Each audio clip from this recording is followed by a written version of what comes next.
Good day, everyone. As we start for this second sem, our our first or our new subject will be creative nonfiction. I know creative nonfiction or that word is not new to your ears because we already tackle about nonfiction last sem. So this lesson we will be focusing on nonfiction only. So, our first lesson for this subject will be understanding conventions of traditional genre. So, pag-uusapan natin yung ano may mga convention na yun or ano man yung mga convention na meron sa isang traditional genre. So, I hope makinig kayo ng mabuti. Although, madali lang po talaga ito or basic lang kasi pinapagdaanan natin to high school pa lang. So, I hope makinig po ang lahat. So, table of contents, dalawa lang pa pag-uusapan natin. We're going to discuss first the convention and writing. The second one will be the traditional conventions. So, conventions and writing, under niya yung literary genre. So, literary genre, meron tayong tatlo. It includes poetry, prose, and drama. Sa traditional conventions naman po, meron tayong fiction, meter, and drama. So, pag-uusapan natin yan mamaya. So, maganda sana kung face-to-face kasi last year may pinagawa akong drama which is, ano yun, Ibong Adarna. Sayang nga lang at hindi tayo face-to-face. Pero, I will, I will ensure you na may apply naman natin yung mga to. So, next. So, sabi din ni Buddha dyan, your worst enemy is your best teacher. Yes, indeed. Although may mga iba sa inyo galit sa mga teachers or yung ang mga kaaway nyo, pero sila rin ang magiging best teacher nyo someday. Kasi ituturo nila kung ano yung mga bagay na dapat mong matutunan. So, dito tayo sa conventions and writing. So, sabi dyan, literary conventions daw ay isang literary genre. Pag sabi natin genre, iba't ibang uri. Meron tayong tatlo, poetry, prose, and drama. So, if we say poetry, ito yung mga tula. Sakop dyan yung mga verses, yung tinuro ko sa inyo last sem, which is yung iba't ibang klase ng pagsulat ng poem. Yan, tinuro ko yan sa inyo. Yung mga stanzas, couplet, rhyming, yan ay kasama sa poetry. Pag prose naman, ito yung mga short stories, yung mga story na hindi ka panipaniwala, mga ganun. Drama, alam na rin natin yung drama. Pag sinabing drama, it is dramatized live, dramatized ng yung sa stage. May iba't ibang klase po tayo ng drama. So, mamaya, pag-aaralan natin yung mga tatlong yan. So, we categorize them under these genres because of the literary conventions that they are known. So, yung tatlong yan, may kanya-kanya pang sub-genres yan. May mga kanya-kanyang elements. So, ano-ano kaya yung mga yon? So, again, literary conventions mean the aggregate of norms and standards. Pag sinabi nating literary convention, ito yung mga norms and standards. Ibig sabihin, ito yung mga sinusunod steps, mga techniques na dapat nating sundin. For example, sa drama, may mga norms and standards na dapat tayong sinusunod sa drama. Dapat ang drama natin merong plot, may character, setting, and icon, theme, or effect in genre story. Same with the prose. Dapat meron tayong setting din. Meron tayong setting, may icon, may character, and so on. Same with poem. Di ba meron tayong mga sinusunod na standards or norms pag nagsulat tayo ng poem. Merong iba free verse, merong iba with rhyming. Yung iba may mga sinusunod na bilang, sukat, yung mga, may mga, di ba yung tinuro ko last sem, merong mga counting pa nga, ABC, CCC, mga ganon. So, ito yung sinabi dyan, literal conventions, dapat may sinusunod na norms and standards. So, next.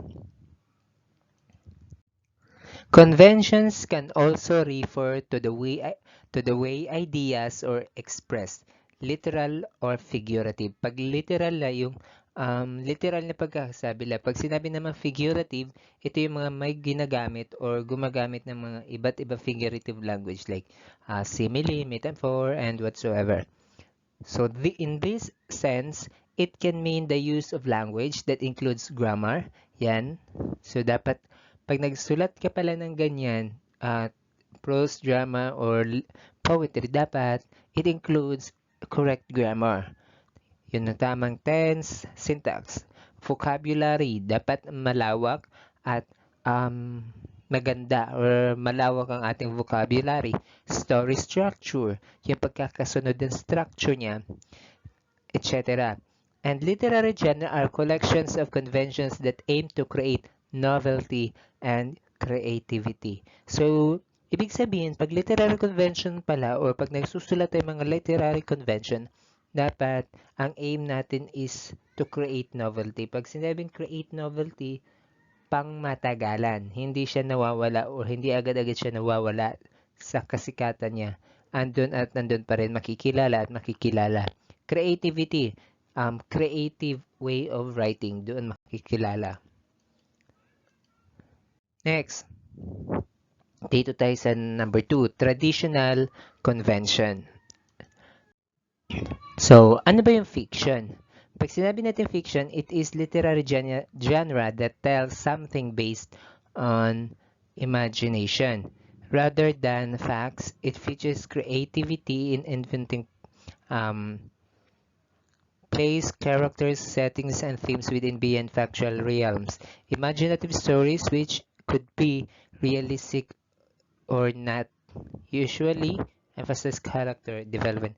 So, hindi po yan fiction na, non-fiction po yan. Nagkamali lang ng lagay. So, ayan. Na-discuss na rin natin pag sabing non-fiction, ito ay tama pala. Tama. So, pag sinabing fiction, more on imaginary lang po yan. So, ibig sabihin, ini-imagine lang natin yung mga characters, sino yung tauhan, ano yung settings, ini-imagine lang po. Imaginary. Yun. More in imagination. Ano ba yung mga example ng imaginary? Like yung mga short story, yung mga novels na binabasa ninyo, yung mga Wattpad na binabasa ninyo, that is fiction, imaginary. So next, it is also categorized in subgenres defined by content, technique, and tone. These are the novel, myth, short story, legend, fable, historical fiction, adventure, fantasy, mystery, science fiction, traditional literature, and folktales. All of these are fiction. Imaginary lang po yan. Kathang isip. Ayan.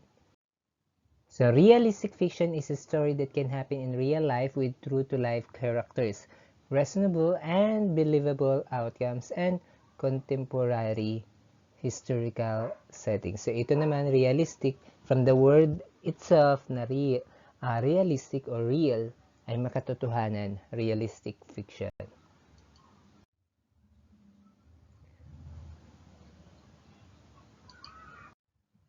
Literary norms. Ano yung mga norms na dapat natin sundin sa poetry? Ito yung una ha, di ba meron tayong poetry, prose, and drama. So, nahin natin yung poetry.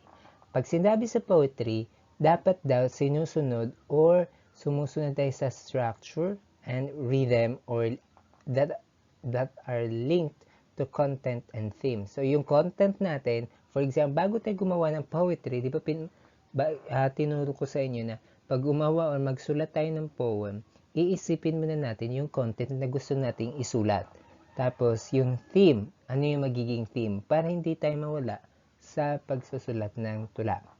We know it is a poem because it is composed of verses or pairs of lines and is metered. So, sabi dyan, pag sinabing poetry, automatic tula. Kasi, ang structure ng poetry is magkakaroon siya ng mga verses or pairs of lines. Yung parang, ang tinatawag natin tong stanza. Yan. Pair of lines, tinatawag natin yung stanza. Patterns and techniques contribute to the overall meaning of the literary piece. For example, a narrative poem tells a story. A lyrical poem evokes emotions, reflections, and thoughts. Ito na magkaiba po yan. Pag sinabing narrative, parang storytelling, pero patula. What I mean is patula ang kanyang content or yung structure ng piece ay nakatula. And then, lyrical poem naman ito same lang siya with sa narrative poem. However, ang lyrical poem po ay isa siyang tula na pwede siyang kantahin or kinakanta that evokes emotions, reflections, and thoughts. Yan po. Ito, meter. Sa Western literary tradition, meron silang tinatawag na 3 primary poetic conventions. Ang una is meter, rhythm, and rhyme. So, hindi na to sa atin. Hindi na bago. So, meter highlights the stressed and unstressed syllables in a poem. So, ito yung nagbibigay diin. For example, sa first line or sa first stanza, dapat ganito yung diin or meter na meron ka. Spoken languages employ a variety of combination of stressed and unstressed syllables. So, yan. Yan yung meter. Pag dito naman sa karugtong niya, the relationship of these varied syllables creates a certain pattern in a line of verse or stanza. It is called rhythm. Finally, the most obvious convention of poetry is rhyme, or the repetition of similar or the same sounds in the lines of verses, usually in the final syllables of poem or a song. So, ito yung most common na ginagamit or most common na sinusunod or technique na ginagawa ng isang manunulat ng tula. Yung rhyming. Yung magkatunog sa dulo ng lines. Alam nyo na yan. So, yan po. Pag sinabi natin merong sounds, the same sounds sa line or verses, ibig sabihin, poetry yun. Many poets have experimented on creating conventions without losing the norms of poetry. These mainly include the deviation from the rules of poetic grammar. So ito, dati sinusunod talaga yung correct grammar and yung norms niya or yung parang rhythm, yung may dapat dati pag nagsulat ka ng tula dapat magkatugma talaga yung tunog sa dulo. Pero ngayon, hindi na po. Inaalaw na po ang pagkakaroon ng grammar lapses pag nagsulat tayo ng isang tula. So, pinapayagan na yun. And also, pinapayagan na rin yung hindi magkatunog sa dulo. Ang tawag doon ay free verse. So, pag sinabing free verse, pag gumawa ka ng tula, walang pakialamanan. Mali man yung grammar mo. However, yung spelling, dapat tama po. Pero yung grammar, hindi na po tinitignan yun sa tula, sa poem. Ang tawag yun ay free verse, malayang pagsulat ng tula. either it is rhyming or not. Pwedeng rhyming, pwedeng hindi. So, nasa sayo na yun. So, some poets find free verse less restrictive. So, ang free verse daw ay medyo hindi siya ang tawag dito, hindi siya masyadong restrictive. Pag sinabing restrictive, parang mabilis lang siyang gawin. Wala siyang sinusunod na mga rules, techniques, or structure. It does not have the adhere to the rules of rhyming and metrical patterns. So, wala siyang sinusunod na, alam niyo yung bilang ng A, B, C, C, D, D, at saka yung rhyming yung magkasintunog sa dulo. Pag sa free verse, hindi po sinusunod yun. Magkatunog or hindi, may pattern or wala. Yan yung free verse. Mas madali ang free verse, kumbaga. So, dito tayo sa drama. Drama reveals situations through its characters, settings, plot. So, ito yung mga makikita sa drama. It is filled with so, yung napindot kita. So, ang drama po ay mayroong sinusunod tayo ng mga rules din doon, yung characters, mga plot. So, kada techniques na yan, may mga rules na ginagampanan din. So, the ending may be happy, tragic, or combination of both. Yan, pwedeng maging happy ending, tragic, or both. Moreover, not all dramas follow these conventions as playwrights continue to inject creativity to their masterpiece.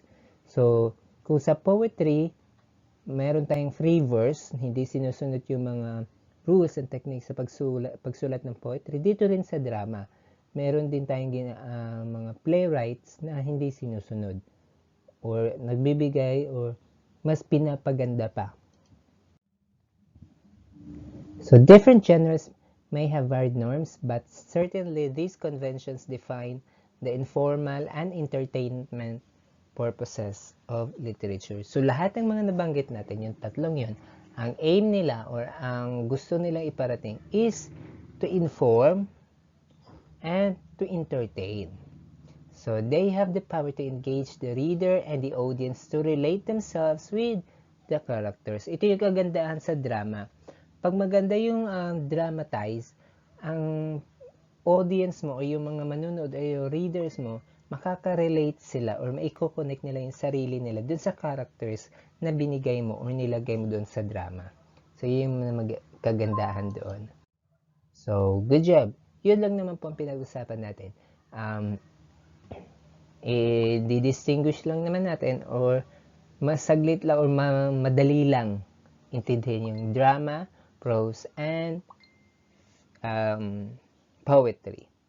So, good job. Tapos na tayo sa lesson 1 and be ready for quiz number 1. 1 to 10 lang po yun.